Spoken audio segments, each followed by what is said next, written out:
Dr. Sarah Jarvis is a GP and Glenn Harrold is a hypnotherapist who counsels people with sleeping problems. Hello to you Morning. both. Hello. Hello. First, why do we get nightmares? Who's the best person to answer that one? Well, Sarah. It's kind of the way we process what's going on in our world around us, and it's very common for young children to get nightmares, especially about the age of 2 and 5. Then they tend to learn to differentiate, to work out the difference between what's going on in the real world and what's going on in their sleep. We do think possibly, because you're kind of paralysed physically, you can't move when you're in REM sleep, rapid eye movement sleep, which is when you have dreams. And we think that maybe this is a way of kind of rehearsing the fight or flight mechanism. So it kind of may serve a purpose. But fortunately, most of us tend to grow out of them between about 5 and 9. Well, that's the thing, isn't it? Some people have nightmares and some don't. Why is that, Glenn?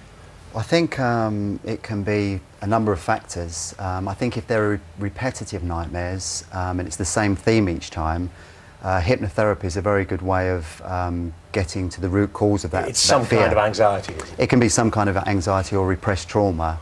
So hypnotherapy is an excellent tool for helping you to uncover the root cause of it. And you know, when you do that, you can completely get rid of the nightmare.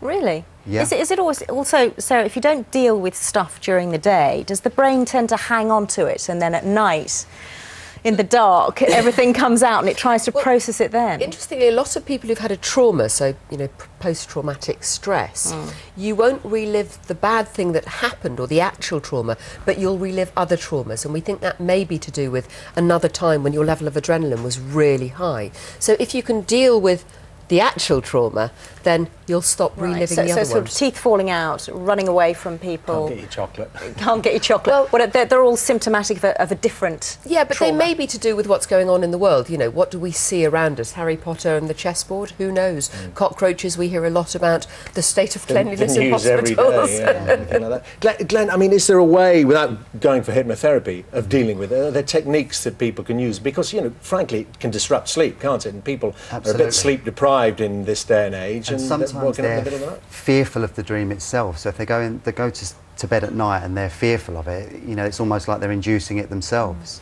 So, I mean, a good technique would be to, when you're lying in bed at night, to just before you fall asleep and you're in that very relaxed state, affirm to yourself over and over again that you always have good dreams at night. And if you repeat that phrase over and over again, you're programming yourself to have a good dream, you know, to have pleasant dreams. Is that simple? Have you tried it? Does it work? Yeah, that can work. And I mean, try it tonight. If you do have bad nightmares, try that technique. Just say to yourself, when you're in that sleepy, relaxed state, just before you go to sleep, repeat to yourself over and over again that I always have good dreams at night.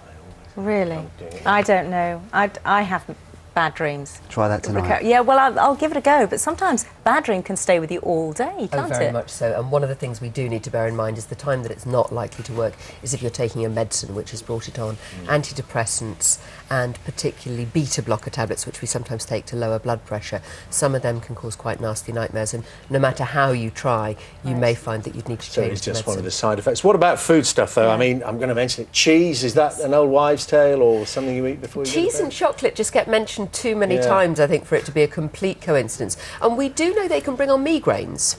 So I think it's possible they bring on nightmares. But again, if you can deal with the underlying trauma and avoid the temptation to be the chocolate addict or reach for the cheese last thing at night, who knows? I think it's a combination of factors. I mean, the golden rule is not to eat 4 hours before you go to bed at night. That's, you know, that always helps. And stay away from the caffeine, of course. And stay away from the caffeine, At absolutely. night.